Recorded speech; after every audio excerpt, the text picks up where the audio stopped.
What's up, YouTube land?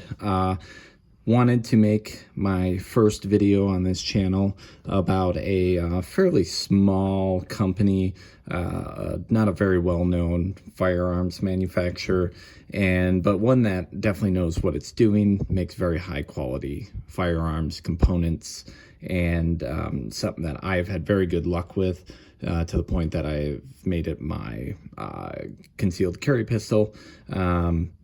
And it's something that I do trust, and I would put it up against anything else that it competes against. So this is the Arex Deta M. I might also be Arex, however you want to say it. This is a firearms manufacturer out of Slovenia, which is a small country in Eastern Europe, kind of former Yugoslavia, and that is part of why I was interested in this gun. Is I enjoy firearm manufacturers that are not as well known as some of the others. So you always have your big manufacturers. You have Glock, FN, Smith & Wesson, CZ. But there are some smaller companies out there that a lot of people haven't heard of, or they just don't really give them much consideration. So you have Grand Power, you have Arex, there's some others out there, and I will probably get into those in future videos. But I want to start with this one. They had a different, a first generation of this. This is the second generation, and what attracted me to this pistol was I wanted something in the compact size. So I wanted the full grip with a 4-inch barrel, but also fairly thin. And that's what I like most about this, is how thin this actually is. It's actually a little thinner than a lot of the Glock 19 sized striker fire pistols. And when I first picked this up, as soon as I put it in my hand, I knew that this was going to be a good option for me. So I will start off with just saying that you get quite a bit with this pistol for your money. And it's part of that, I believe, is just because it is from a smaller manufacturer. There are some things on this that you can definitely tell are not as refined as other manufacturers, but for the most part, it's actually a very, very high quality pistol. Certainly in terms of reliability, functionality, it's you couldn't ask for much more. So sizing was really what I was looking for. Glock 19 size, but even thinner, and that's what I got with this. This is very slim line. I want to say it's right at about an inch wide, and that makes it very easy to conceal carry. Arex also, they make parts and have made parts for larger gun manufacturers. So FN, they've made parts for FN. I believe there are some other ones, but FN's the only one I am aware of as of now. But they do make, it's not like they just got into firearms manufacturing. They've been making components for firearms for quite a while.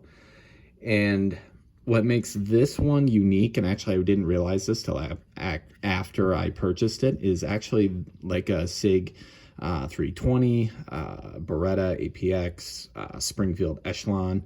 This has a fire control group. So you can see there's 2 pins here, and the chassis is serialized. So you can see right there, that's where the serial number is. So you can change out these grip frames. I want to say they're around $50, $60, somewhere from there. Most of these parts are going to be available either on Arex website, or you can get them through their importer, which is Global Ordnance. That's who imports these pistols. Overall, they have a very good part support, all of that. You can get most parts if you ever want, or if you want to upgrade anything.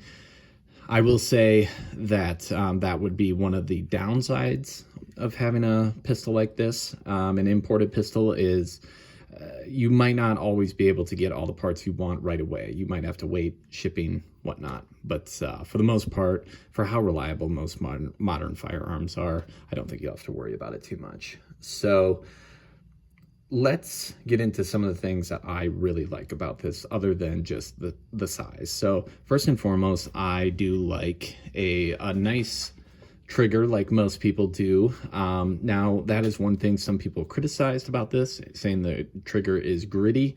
It's got a little bit of grit to it. Pistol's been cleared, just so you guys can see. None of these magazines are loaded.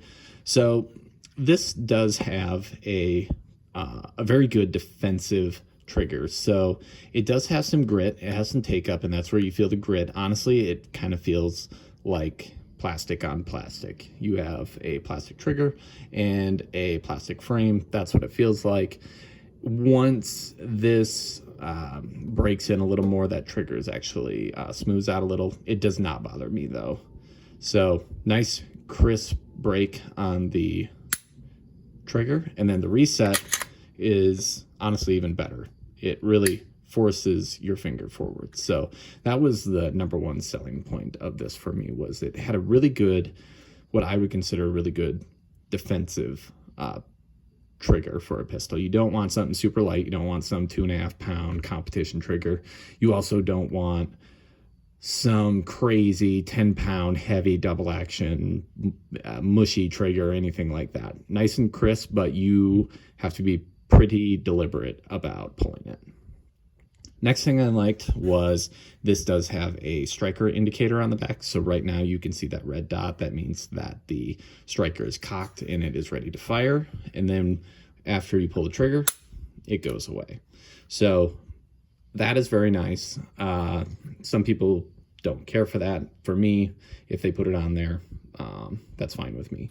It's not a make or break type thing. So the other thing I like is, one thing people don't like when they are holstering their concealed carry pistol, especially if it is pointed at some sensitive parts of your body, is when you're holstering, that is the most dangerous part of dealing with a pistol. Because if something catches in this trigger guard, especially if it hits this safety blade on the trigger and pulls it, you're going to have a bad day. This, however, this striker indicator, when you pull the trigger, actually moves out. You can see that here.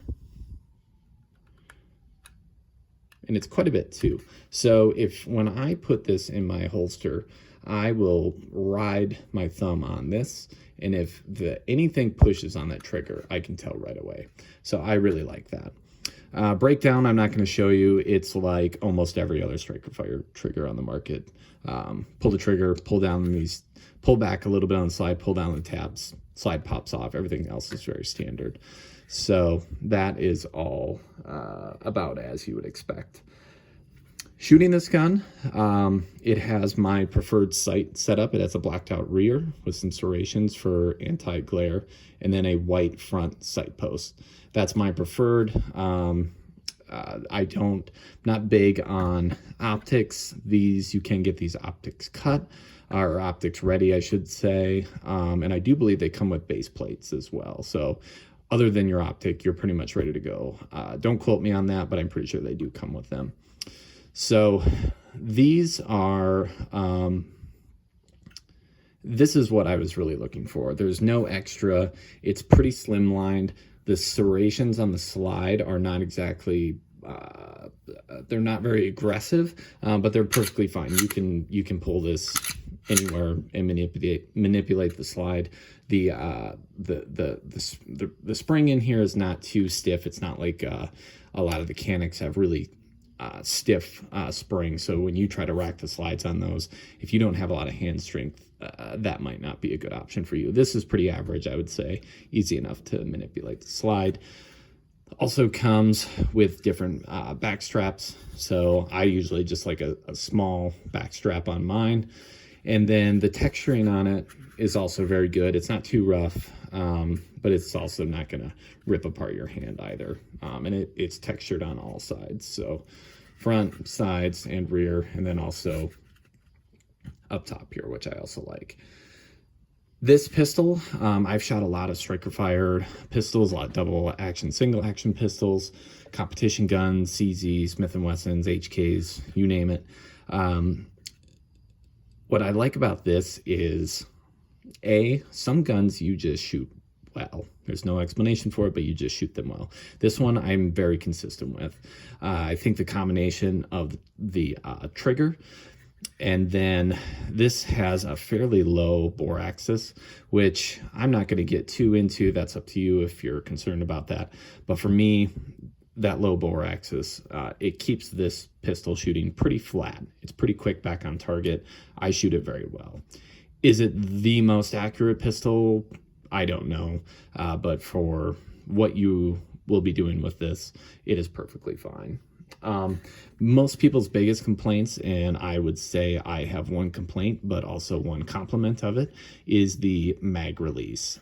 So you can see here, it is basically molded in with the frame, and it is an actual ambi one, so it does work, and it's easy to depress if you're left-handed. You really have to push it into the frame. Okay, it's not sticking out much. You really have to push it into the frame. You do get used to it. I've got an empty mag here. Pop it in there. What I've learned to do is just kind of hit it with the knuckle of my thumb, and it pops right out. So I've considered getting the extended mag release, but it does not look very easy to change.